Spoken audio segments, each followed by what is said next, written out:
Great. Thanks, Ron. Thanks, everybody, for being here. This is sort of lots of different pieces of work that came from some things that's sitting in my head, and also has some questions that I still don't have precise articulations of. So I'll tell you, it's a core dump of all the things that I've been doing for many years now. So there's a little bit of an obligatory sales pitch. So I think I'll say this once, and then we'll see precisely what I mean later. So there's a lot of communication theory that's built around two agents interacting with each other, but the agents share a large amount of context, and we just ignore the context. So all of Shannon theory basically is around this thing. If you have error-correcting codes, encoding functions, decoding functions are all assumed to be shared by sender and receiver, and we just take that for a fact and then build around it. It doesn't model a lot of human-type communication. When you and I are speaking, we speak in a given language, we use a lot of social context. All of this is necessary for the talk to make sense, for you to be able to understand what I'm claiming, but it's not being shared perfectly, and it's not synchronized in the same way it's done in the theory. So the question is, can we sort of build a theory which will try to capture that?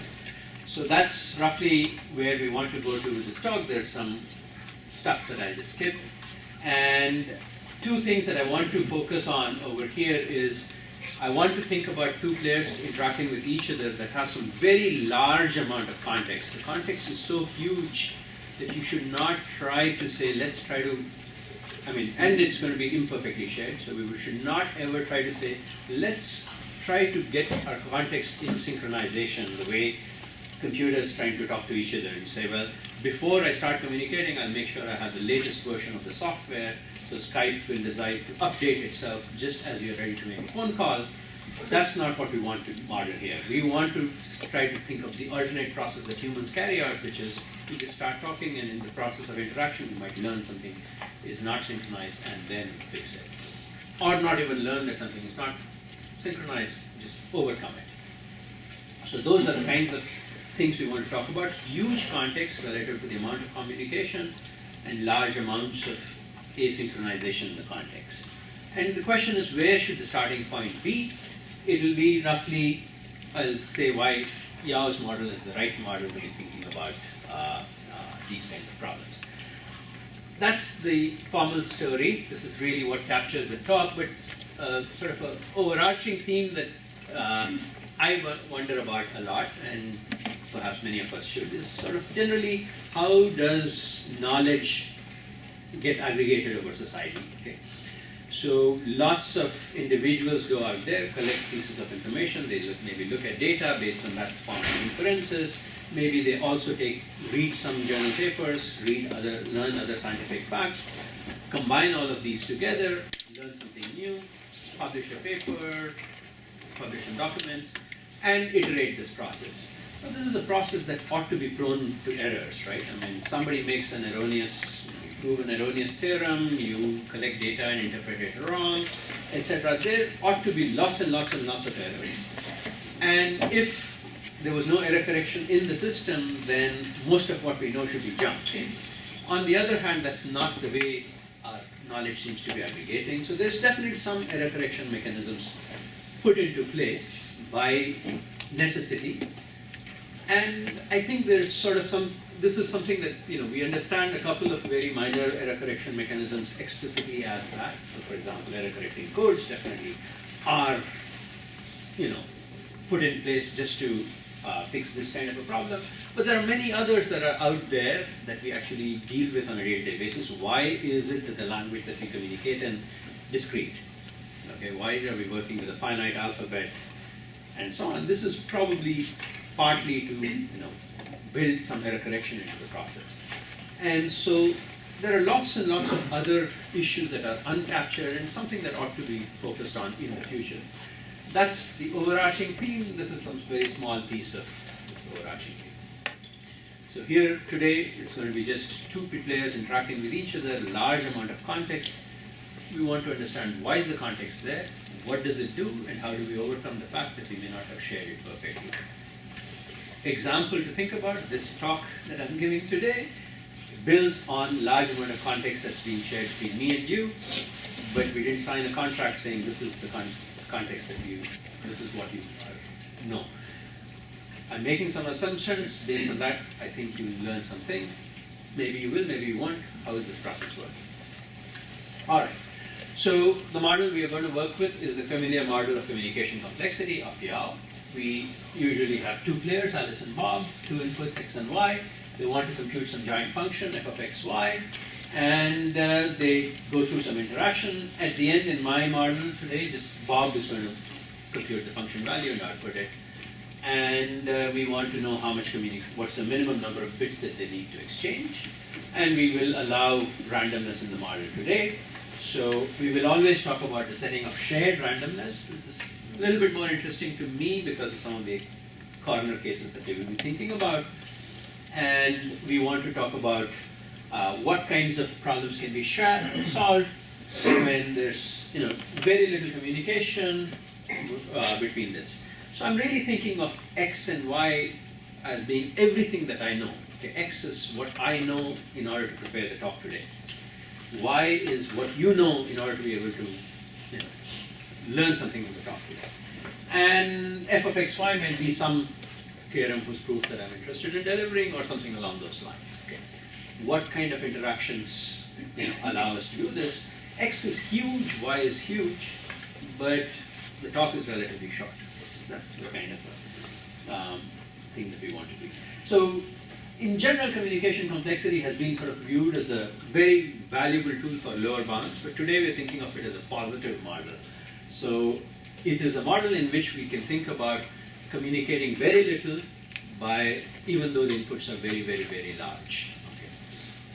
Okay. So as an aside, I think we should all sort of think about, okay, is communication complexity really delivering this kind of a thing? Are there interesting problems where the communication is very short, while the inputs are very, very large? There are trivial problems, like, I want to compute the parity of all the bits of x and y, but there are much less trivial problems.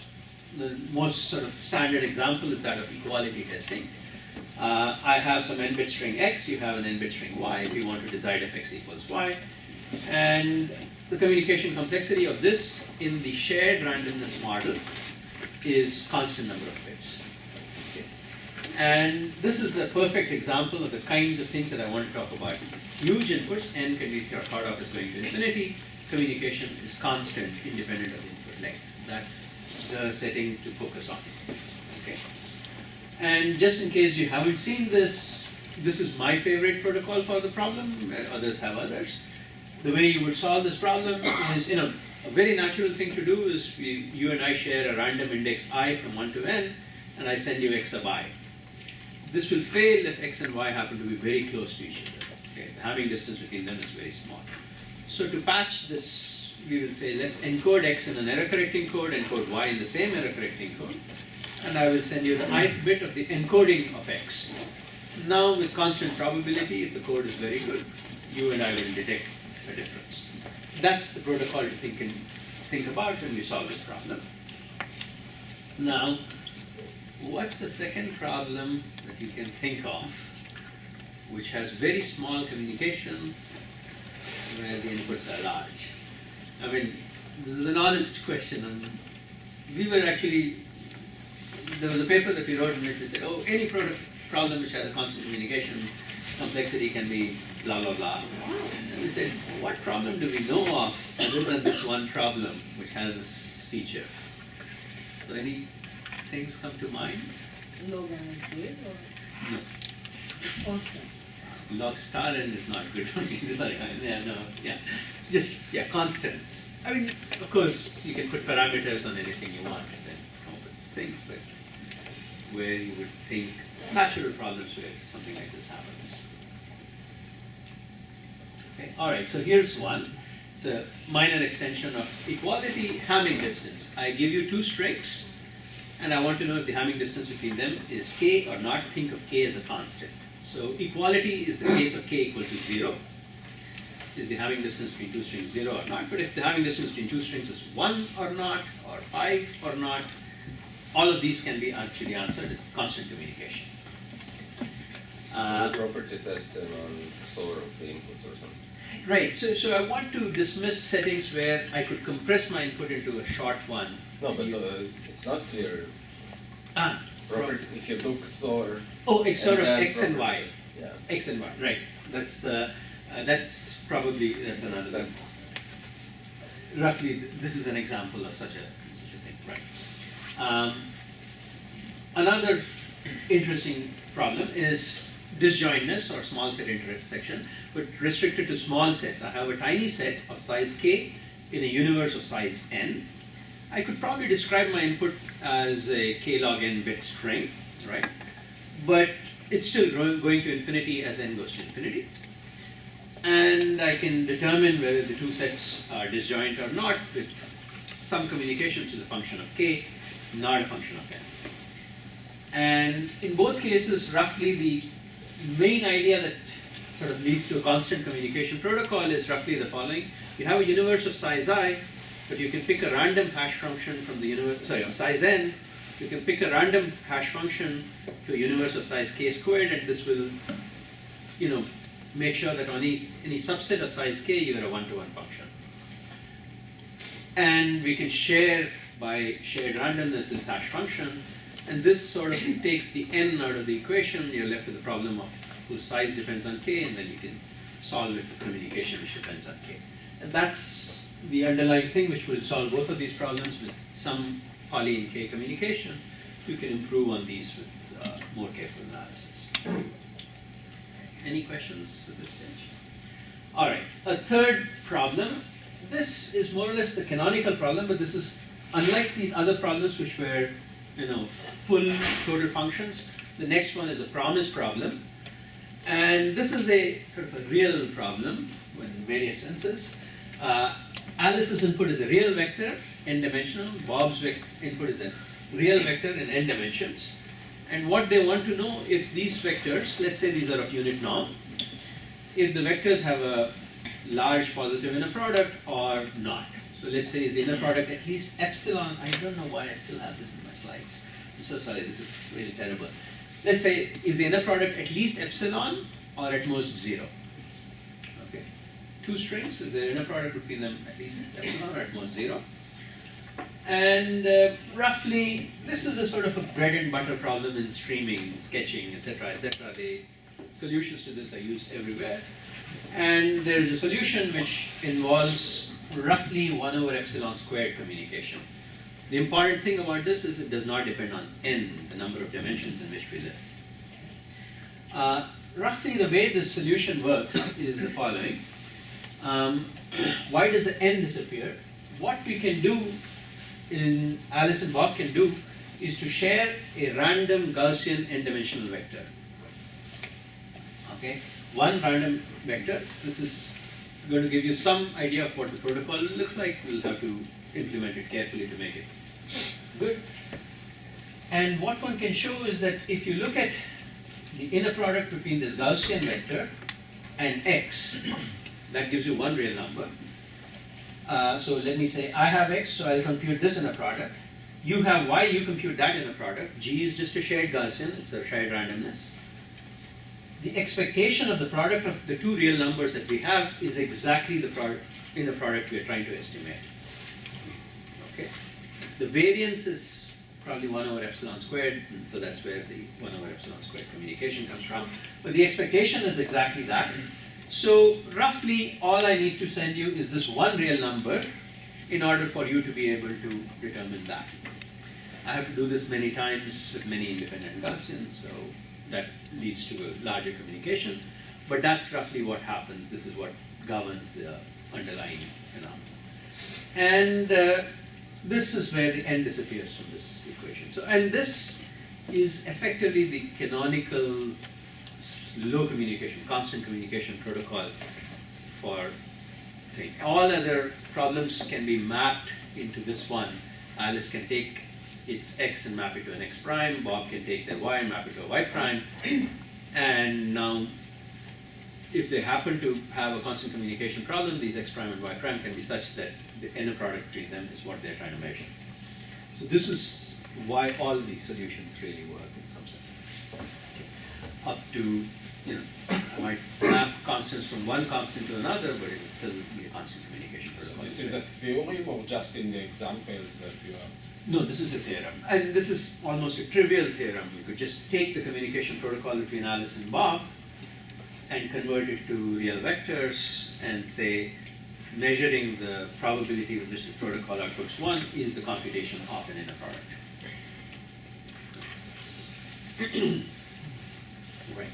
So this is just a demonstration of what I think is a very important philosophical contribution of this model of communication complexity. There are many problems for which once you determine what is the focus of the problem, so I want to compute f of x, y, I'm not interested in x, I'm not interested in y. We may have massive inputs, but we are only interested in some joint function of the two. This joint function may be computed much more effectively than by trying to send x over, which would involve entropy of x many bits or entropy of x condition on y many bits. None of that is necessary. So this is the philosophy, and now we want to say, okay, let's try to use this as a model to model the talk today. Okay, I have some huge input in my head, you have some huge input in your head, and we are trying to compute some joint function of the two. So how do you model context imperfection? It's not like I have one model which says this is context and this is how we want to solve it. I just have a few anecdotes saying, here is an example where we could consider this context. Here it is how it may be shared imperfectly. And now let's see whether we have some interesting protocols. I mean, the focus here is on are there settings where trying to bridge the uncertainty in context would have been too expensive, but we're still able to overcome it and communicate effectively despite the fact. So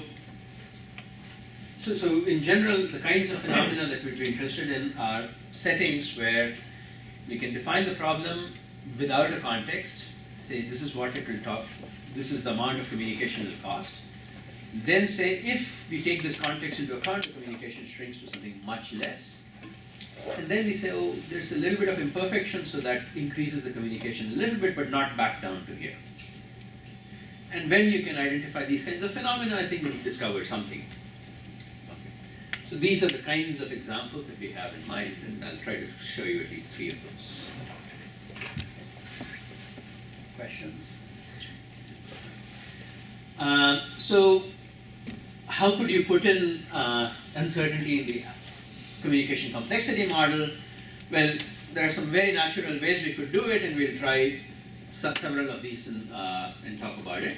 So for instance, Alice's input, my input x, is everything I know, but everything I know includes English.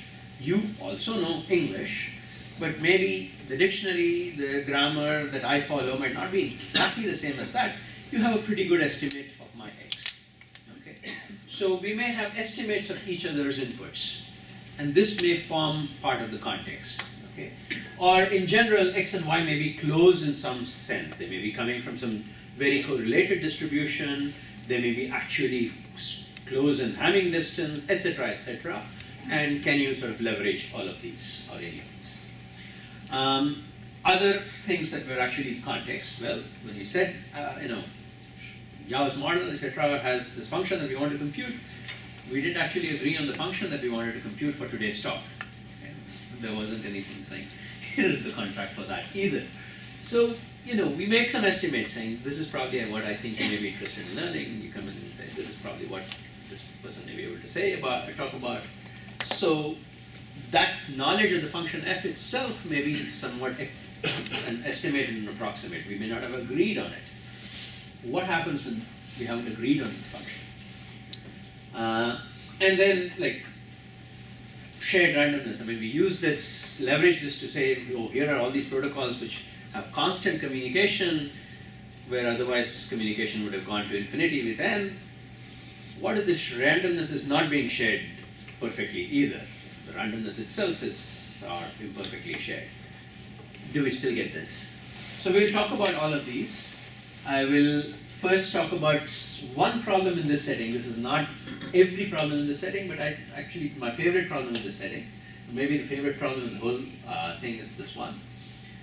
Then I'll talk about the shared randomness. This is a beautiful mathematical question. I don't think of it as very deep, of profound practical relevance, but it's mathematically, it's a very, very, you can create very lovely questions here, and the answers are also very clean. So I'll tell you a little bit about this. And finally, an attempt to model this and talk about this. I suspect I won't have time, but if I have time, there's a fourth thing that I want to talk about or want to think about in the future where I don't have theorems mentioned. Okay, questions? From now on, there are going to be three really fairly decoupled parts to the talk. And in each one, I hope you will be able to understand very formally what the question is, what the answers being claimed are, and at least be able to say something. So the first of these is the compression problem. This is a classical problem, probably goes back to to Shannon. And many of us have usually seen this. For computer scientists, it's kind of funny. We sort of see Huffman coding as the definition of compression, and that's the end of it. So we don't, we learn about an algorithm which is optimal, but we don't know what problem it solves or what theorem it achieves. But okay, here it is. So the classical compression problem is the following. Alice and Bob are expecting a message from some distribution P. Both know this distribution. A message is sampled from this. So think of P as being a distribution on, I believe, n-bit strings, but I might be surprised by what I say later in this in the slide. So let's, for the time being, say n-bit strings. Okay. So my message is going to be an n-bit string, but it's chosen from this distribution. What is this distribution? It's just a truth table. I mean, for every possible string, I tell you what is the probability with which this string may be chosen. And Alice wants to send to Bob some encoding of this message, some compression of this message, from which Bob should be able to decompress. What do we want to minimize? Not the maximum length of the compression, which is not going to be very interesting, but rather the expected length of the compression. Okay, so what we want to minimize is the expectation when the message is chosen of the length of the encoding of the string into a binary code. And Shannon already showed that the expected length of this encoding should be at most the entropy of this distribution plus 1. This is not the famous Shannon coding theorem, because that usually talks about many, many, many copies of a message drawn independently from this distribution, and then you don't have a plus 1. The amortized length is actually entropy of P, not plus 1. This is also a theorem that appears in Shannon's work, where he says, oh, if I just have a single copy of a message chosen from this distribution, I can compress it down to this, and I will get one extra bit on top of the randomness. Huffman's solution actually gets the optimal answer, and since it gets the optimal answer, it also achieves entropy of P plus 1. If you wanted to prove this about Huffman coding, this is how you would prove it. Go prove the Shannon theorem, and then prove that Huffman is the optimal, and hence better than Shannon. Okay. All right. So in the first works that we considered this problem, we said, well, here we could think of this as Alice has an input M and the context P. Bob has the context P. And Alice just wants to compute the identity function. Or Bob wants to compute the identity function f of xy equal to x. Okay. So you just want to produce the message. So a priori, maybe it's not a very interesting communication complexity problem, but compression is an interesting communication problem. Interaction doesn't seem to help us much, but we can still achieve something non-trivial by using the context. So if I ignored the context, I could just send the n-bit string over. But because I'm actually using the context, I can compress it down to the entropy, and you could think of entropy as being some constant independent of the length of the universe, the size of the universe. Does that make sense? And now we can ask the question, so what if you perturb the context? What if Alice's context is not the same as Bob? Alice has some distribution P according to which they are compressing. Bob has a distribution Q according to which they are decompressing. And they want to achieve this thing. Okay. So, oops. What we would need, I mean, if P and Q were arbitrary, you shouldn't expect anything interesting. I mean, why should the fact that I have a distribution which has nothing to do with Alice, Alice has some distribution which has nothing to do with Bob's, why should this help? Well, things should only work well if P and Q are close in some measure. And the measure that we will use here is just, that on every point, the probabilities are very close to each other. So for every message M, Alice and Bob have associated some probability, and these probabilities are within a multiplicative factor of some 2 to the delta of each other. So that's roughly what is being said over here. If that's the case, then can we compress things down to something which is very small? Okay. So the challenge here is not that we are using the wrong distribution to compress with, but rather we haven't agreed on the distribution that we are going to apply to this thing. I'm going to compress using P as my underlying distribution. If I apply Huffman coding and then you apply a decoding of Huffman, you would apply your own distribution to it. And our distributions could be very close to each other and our compressions could be completely off. I mean, I have a whole bunch of inputs which are almost the same probability but a tiny bit off. Huffman coding will say, okay, sort them in this order and then do something. But if I now change all the probabilities a little bit, the sorted order will change completely, and now you're going to be doing something completely arbitrary. Okay. So Huffman coding is certainly not going to do very well if you apply it without thinking. And as far as I don't know of any deterministic communication protocol that actually achieves this kind of a guarantee. Okay. So there is something actually pretty challenging about this question. Okay. So what were we able to, okay, by the way, so what were we able to show about this? We could show that if Alice and Bob have some randomness, common randomness that they share, then you can actually achieve some effect that looks like that, entropy of P plus delta. But that's when the two of them are sharing some randomness. We were quite bothered by this result, and then we worked on it in two different directions. One of which said that roughly, look, on the one hand we're saying there is this distribution, we don't want to assume you and I know it perfectly. On the other hand, we're taking this randomness, we're assuming you and I know it perfectly, share it perfectly. So didn't we just move the problem from one shared assumption to another? So we tried to ask the question, can you do something deterministically? And over here what we were able to say is, well, we can't quite get there, but we can get entropy plus log of the universe size. So if our inputs are n-bit strings, you can get away with log n extra bits of communication over the entropy, but it's not perfectly satisfactory to me because, I mean, this is the best we can achieve so far. Maybe there's some protocols which can get there. Okay. And another paper that we talked about said, well, okay, you can also assume that the randomness is not shared perfectly, but some nice correlations are shared, and that suffices for this particular solution. But the correlation is known, not like Correlation is known, and in very specific ways it's being used. Yes, yeah. So there's going to be a very, and I'll sort of, I'll talk about this model shortly.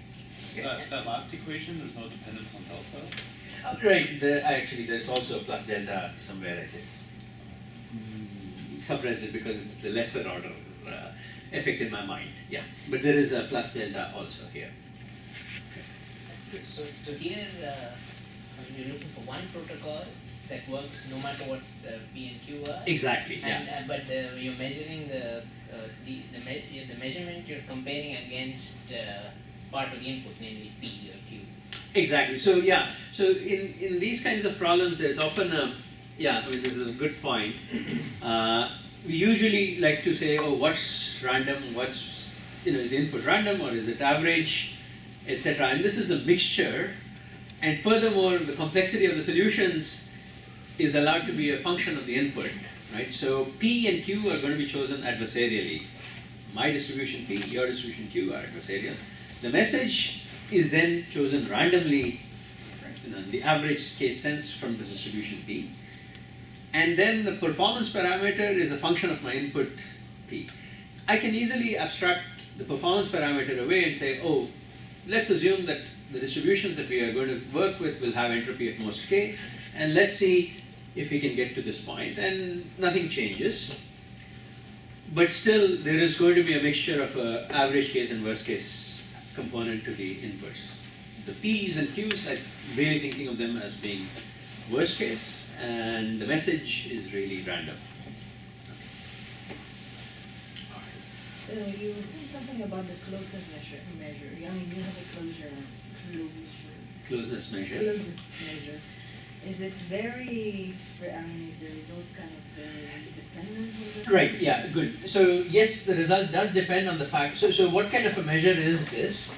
This is sort of a. So the absolute. If I didn't have the absolute values, and I put an expectation over here over m, this would be KL divergence. Okay. But I put instead of an expectation, I put an upper bound everywhere, and I'm also taking absolute value. So it's some symmetrized worst case KL divergence, which means in particular if I have this distance is at most delta, the KL divergence is also at most delta. The symmetry seems to be necessary to this thing. I think, Mark, do you have a paper on this with Brendan? And maybe that paper might have actually something to say about whether this symmetry is necessary or not. In fact, I'm not the best on that. The worst case assumption is convenient to say that you will always decode correctly. If you didn't have that, you could say, well, most of the times it will decode correctly, and that's just by the usual Markov's inequality. When this kind of an inequality holds, then we will do the right thing, and when it doesn't hold, then we will do the wrong thing. And if you had an expectation bound, then typically you will have this feature. So it's somewhat sensitive, especially to the symmetric part, and it's not so sensitive to the worst case part, but the worst case part leads to a clean result, and that's good enough. We were pretty happy to get any reasonable measure of distance which would say you can move from distributions to distributions by small movements, and at the same time not have while still allowing that for some positive distance between sender and receiver, you can actually always guarantee that the compression works correctly. So in that sense, any reasonable measure of distribution for which we could prove positive results would have been of interest, and this one worked. And this is also, by the way, the measure that's very common in differential privacy. This and some slight weakenings of it are the ones that they typically would use there. All right, so that is what we know about it. I won't say much about the solutions, how we get there, but I do want to talk about one problem which I find very fascinating. It's a very simple, cute combinatorial problem, and I don't know the answer to this, so let's talk about this. So in this problem, what we want to think about is Alice and Bob have a ranking of n elements. So think about it as you and I have n movies in consideration. We have all these movies ranked, okay, from 1 to n. And let's assume that your rankings and mine are very, very similar. So for every movie, your ranking is, it's going to be a number between 1 and n. My ranking is a number between 1 and n, integer between 1 and n. And my ranking will be yours plus or minus 2. Okay, 2 some arbitrary constant. What we want to understand, what we want to figure out is our top ranked movies the same?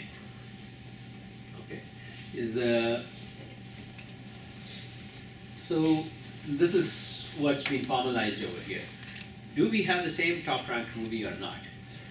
If we have some randomness, then we can just hash our universe down to 1 bit, and I'll just send you the hash value of my top ranked movie, you look at the hash value of your top ranked movie, and if they are the same, then it's the same, if not. So this is equality testing applied to the top ranked movie. So we can certainly get away with constant communication without randomness, with randomness, shared randomness. Can we do that without shared randomness? Can we do this deterministically? Okay. So what we know about this question is the following. With shared randomness, yes, log n is possible. Deterministically, we don't know if, sorry, constant is possible. Without deterministically, we don't know if constant is possible, but anything else over here is possible. So roughly some polynomial in log star n bits suffices. That's an upper bound that we have. What is small n? Sorry? What is small n? Oh, small n is the same as big N. Okay. Yeah, okay, sorry. Just cut and paste errors from different slides. Okay. Does ranking have anything to do with it? I mean, you have the first 2 or 3 of one guy. Right, great question. So why is the ranking helping? I mean, clearly the ranking is helping somewhere because I mean, we're getting away with fair. I mean, if I was just looking at the top ranked movie that I have, and you were just looking at the top ranked movie that you have, we have equality testing for which we know deterministic communication complexity is log n because it's a universe of size capital N. But as soon as we take into fact that actually not only know your top ranked movie, not only I know my top ranked movie, I also have a very small subset that includes your, so you have a small subset that includes my top ranked movie.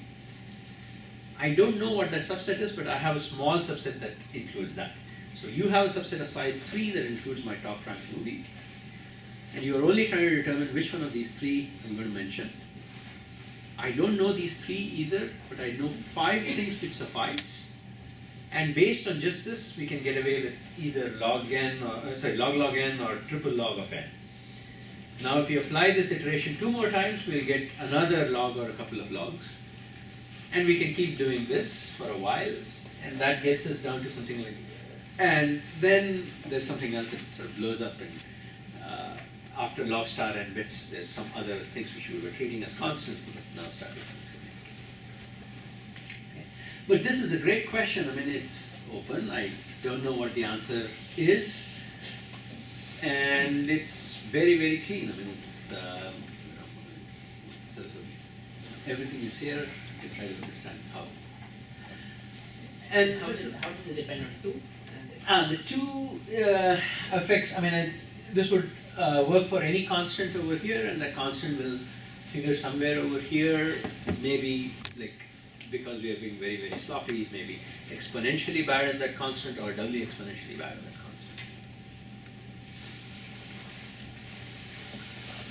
constant. Okay, so all right, I'll skip this.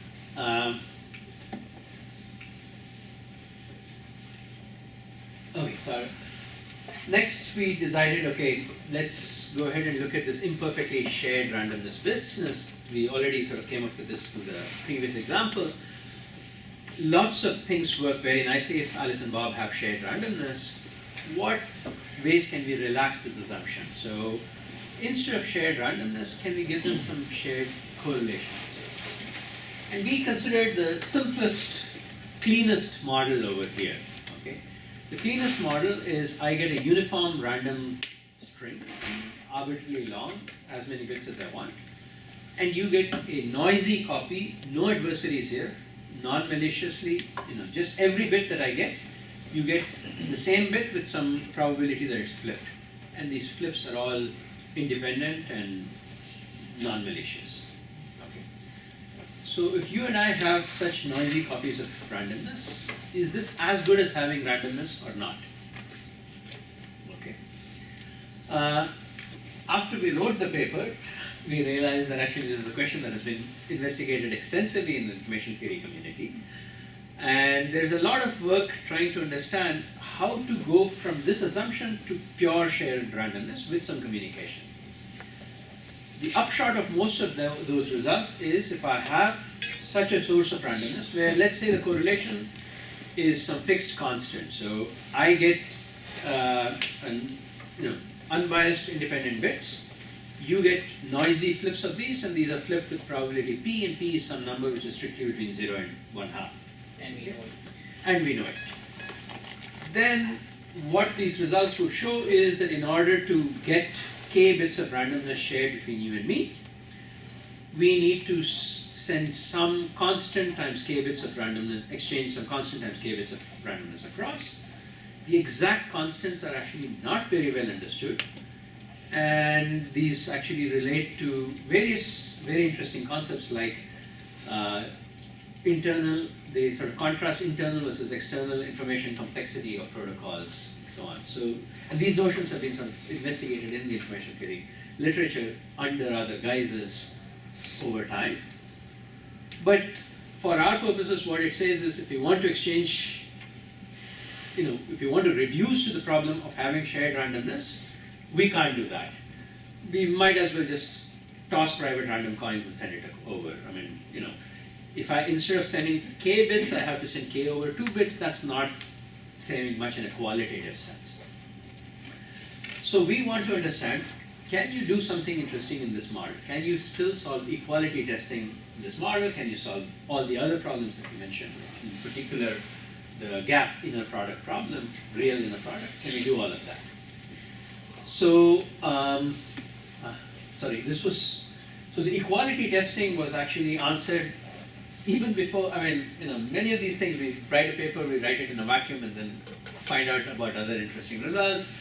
Turned out a student of mine, Bavarian, with Gavinsky and Ito, had actually explored that question just a year before us and said equality testing can actually be solved with constant communication in this imperfectly shared randomness model.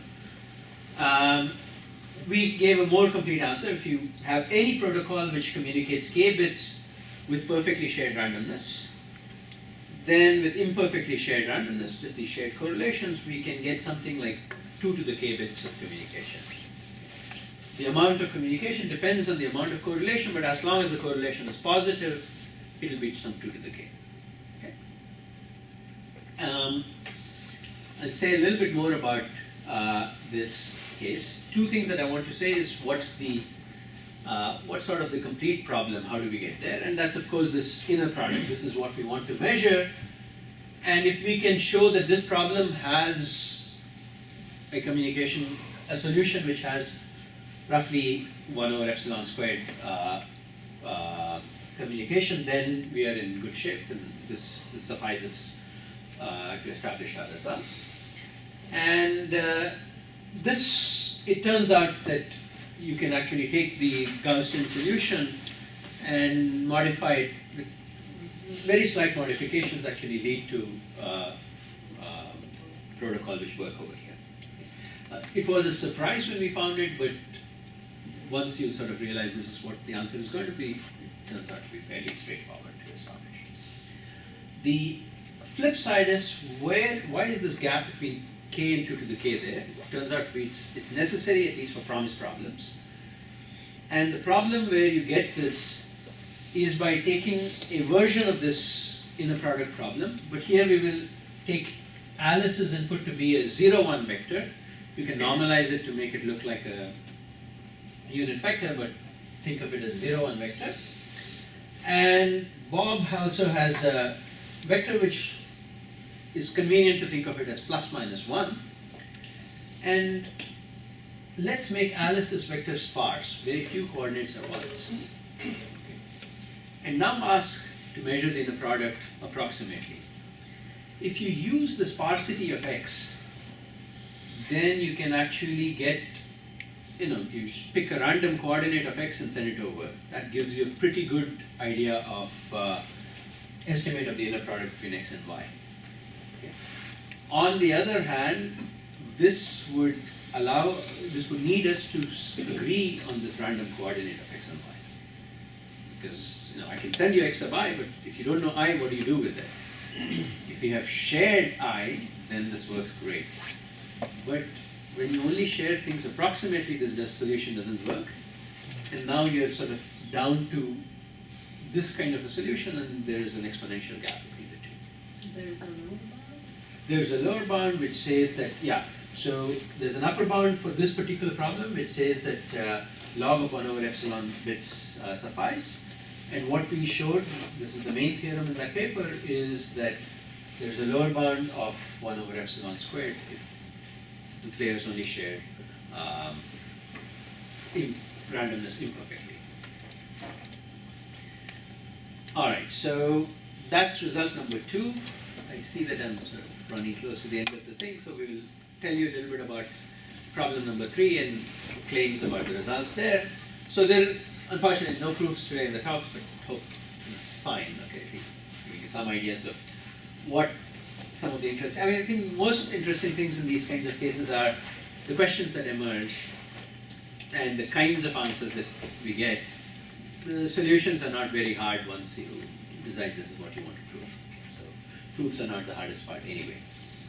Alright, so finally I want to go back to this thing, this talk today. We did not agree on what was the purpose of this talk.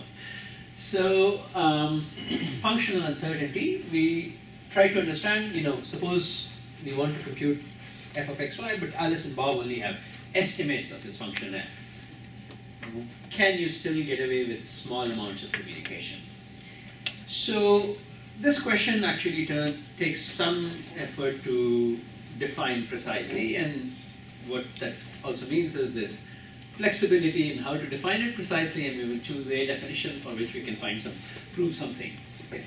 So at this stage, once we start picking the definitions and so on, the question will become mathematical, less about this talk today and just about whatever we can say, but okay, it's still going to be a math. So now we're going to try to get to a mathematically precise question which formalizes this.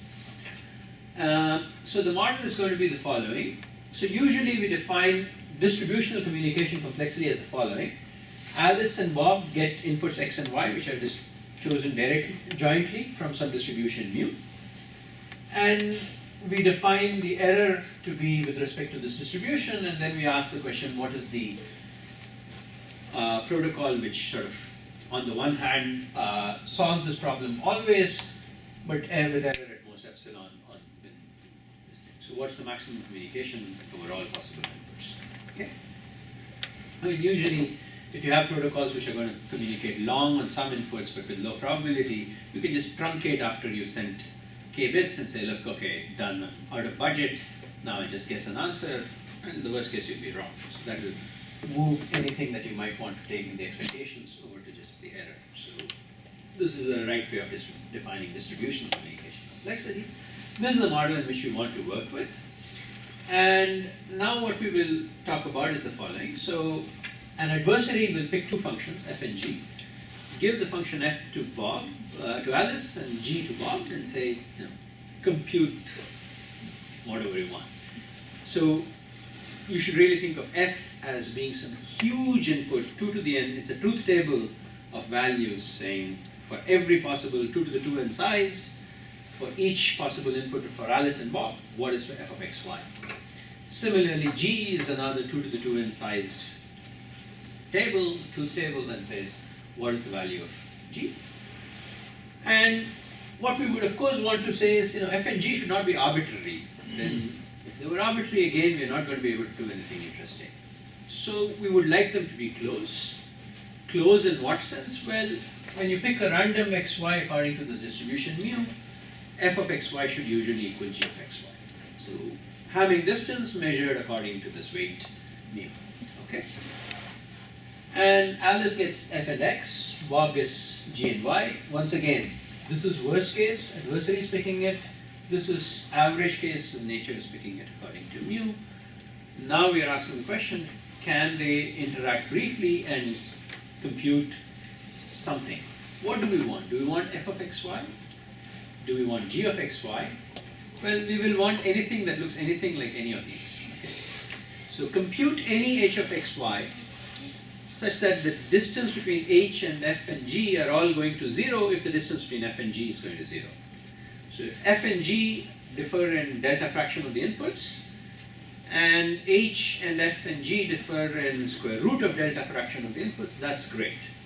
Okay, that's okay by us. Anything is fine as long as if f and g are converging to the same point, H should also converge, maybe much more slowly. And mu is known to everyone. Mu is known to everybody. Exactly. I mean, so you'll see that in all of these cases, we have to, we are taking all these things which could be considered part of the context. We're fixing many of them and then saying, okay, let's vary this. It would be very nice to have a general theory which just says anything and everything is variable, and let's see what we can do. Probably you can prove lots of negative results. So I'm not as optimistic about that direction. So what are some error correcting phenomena? This is, if you can take some uncertainty about the function and deal with it, maybe this is something nice about it.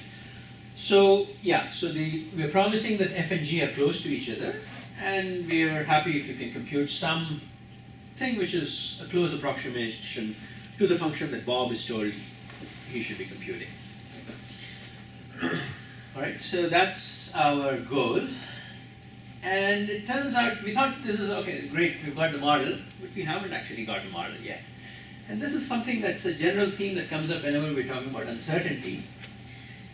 If f and g are part of the input, so what is this, what communication complexity of what are we measuring?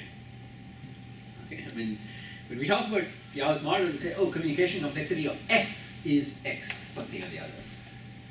But f and g are now part of the input, so what is this the communication complexity of? And this is a general theme in uncertainty, so let me say a little bit about how you should model this, how you should look at uncertainty in a very general abstract sense. Okay, ignore whatever I put there, there's something that comes up here, that's what I want to think about. Okay, so let me just put there everything that we have, never mind anything there. Let's look at it this way. What we should really think of this as, Alice could be in one of many states. Her input determines where she is.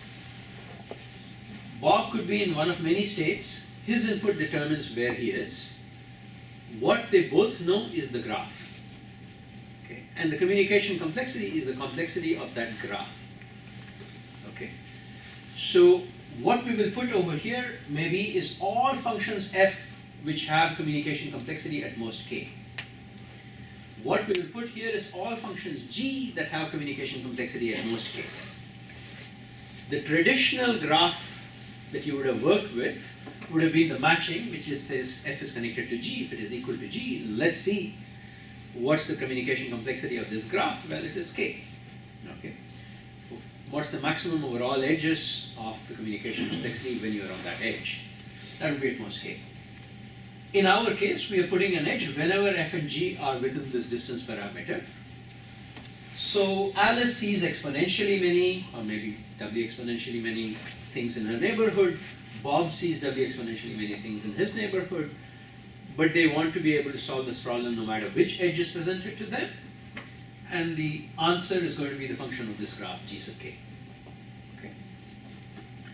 So that's how to measure uncertainty. In general, uncertainty should always be viewed in these terms, in terms of a graph. What does Alice know? What does Bob know? And what kind of edges are present? Maybe if Alice and Bob are getting inputs chosen from a distribution or something, then this, rather than a worst case measure on this graph, you take some average case measures on this graph. All right, so now what we would like to say is, yeah, if I have this graph, what kind of communication complexity? So you could have alternately defined it like this communication complexity of f, maybe just take max over g. Good. Why didn't we do that? Because the protocol is defined as something, I can take any protocol, and as long as it solves the problem, I can take the minimum over this. This protocol is now some function, can be some function of f. And so then you just solve the problem by saying, oh, so what that corresponds to really is saying, Alice knows she's at f, and Bob could be any one of those. Bob knows Alice has got f. Let's just use the protocol for f and solve the problem. So we don't want Bob to know what Alice knows, and we don't want Alice to know what Bob knows. So to have both sides being unsure of each other, you need to have this graph. All right. So the main results in this paper, the first thing was actually, I'm presenting it in the order which I think would be most compelling, is there exist problems which can be solved with one bit of communication in the standard model, with perfect certainty, f is known, f and g are equal, which will take at least square root of n bits of communication, where square root n is the length of Alice and Bob's inputs. N would have been trivial, square root of n are necessary. But these are models in which Alice and Bob get correlated inputs. X and Y are correlated with each other. A variant of this, so this is a lower bound that we have in this paper. So things actually do get non-trivially challenging. Just because you're changing the function slightly doesn't mean you can just use the existing solution. So the message of this thing is really communication is not a continuous function of the function that you're communicating. Okay. So if protocols were continuous, then this should not have happened. I move f slightly, I should be able to use the same old protocol. It's not, doesn't work. On the other hand, there is a positive result which says that if the distribution mu is a product distribution, so Alice and Bob's inputs are independent of each other, then this phenomenon does not happen if Alice and Bob, if the problem is defined, if the original problem we were considering functions f and g which had short one-way communication complexity. Alice sends a message to Bob and Bob outputs the answer. Then with a constant factor blow-up, you can actually make it work in this uncertain communication model. Just a constant factor. I mean, people looked at this and say, well, this solution, based on the solution, they said this is actually known. I don't think so. I mean, I think the problem was not known. The solution might have been known. But I prefer knowing the problem which is solved. So this is the setting. I mean, think about this in contrast to that. Even if Alice and Bob are working on a function which has two-way communication complexity k, it means it has one-way communication complexity at most 2 to the k. And apply this theorem to that, and you get that if k was a constant, 2 to the k is another constant, and you still have, in the uncertain model, constant communication.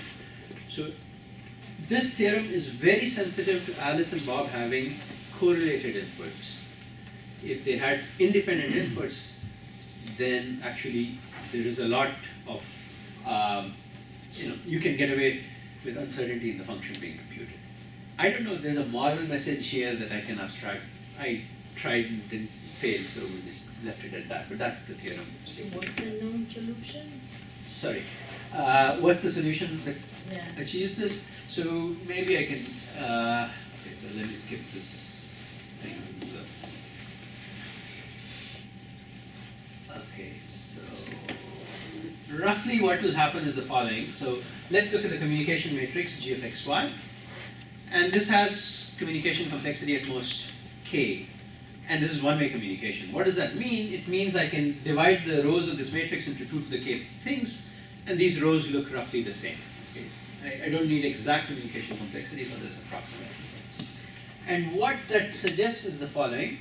Alice and Bob should use their common randomness. We did allow them to have common randomness in the solution. And pick a bunch of coordinates, something like k coordinates, k columns, and just ask that Alice will sort of send, sorry, okay, so I've forgotten roughly what happens over here. Alice, in order to explain which function she's working with, what x does she have, she will just send the value of f of xy1, so that's some row over here, she'll send it at these commonly chosen locations. And this works like a hash function roughly, which maps this space of 2 to the k things into k bits, and it uniquely identifies which row we are working with. And this is the VC dimension paper? This is the VC dimension paper, right. And once you have this, you can... interesting. So, I mean, what wasn't observed about it was that, sorry? Any formal connection to VC dimension? No, yeah, good question. So I don't know actually, so yeah, I don't know. And by the way, I mean, over here we say that, look, if Alice and Bob have one-way communication complexity k, then there's a k-bit protocol which works with uncertain functionality. If you have two-round communication k, then it's 2 to the k. That's the upper bounds. We don't have any explanation of why the 2 to the k is necessary with 2 rounds of communication. And generally, what are problems that require 2 rounds of communication? It's usually some form of pointer chasing. Alice has some x, and Bob has some pointer x, and Bob has some pointer y, and then they want to know where do these pointers lead to. But these problems also come with a very canonical communication strategy, and they can just, and in terms of these canonical communication strategies, we are really continuous functions. So we really need to find some natural problem that has many options on how to communicate, how to solve this problem with 2 rounds of communication. We don't have natural examples. So it's a very interesting question here, but at least interesting to me. I don't know if there's a second person. This is interesting. All right, so this is roughly what I had to say. I'm out of time. I'll jump ahead and just say something like that. Okay, sorry. I think that's what I have to say. Thank you.